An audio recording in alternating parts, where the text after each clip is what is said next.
लस्सो fabulous सबैजनालाई अनि हामी चाहिँ चाँडै भन्दा चाँडै जेबीमा आउँदैछु जेबीको त्यो तपाईँको बस सिलिन्डरको ठ्याक्कै यतापट्टि कन्सर्ट हुनेवाला छ हाम्रो होइन।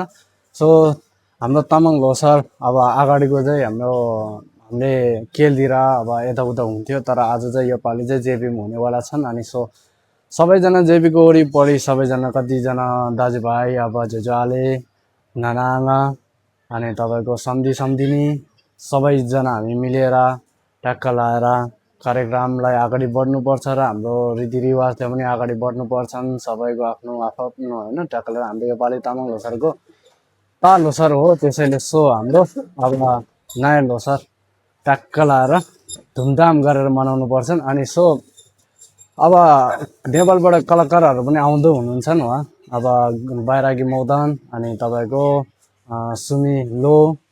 सुमिलो बैरागी मदन उहाँहरू पनि आउनु हुँदैछन्। उहाँहरूको फ्यान फलोइङ्सहरू पनि धेरै छन्। अनि सो लगभग हाम्रो कन्सर्टमा तपाईँको अब मान्छे 2000देखि 2500सम्म हुनेवाला छन् र धेरै मजा पनि आउनेछन्। अनि त्यहाँको टिकट चाहिँ तपाईँको 40 रुपियाँ छन्, 40 रिङ्गेट छन्। सो जति नै मलेसिया भएको जेबी अनि वरिपरि जेबीको वरिपरि बसिराख्नु भएको दाजुभाइहरू सबै आइदिनु होला। अनि सम्धिनीहरूलाई फेरि पनि भन्न चाहन्छु, सबैजना लोसार फ्याफुल्ला सबैजना आएर मौज गरिदिनु पर्छ योपालि लोसारमा है त।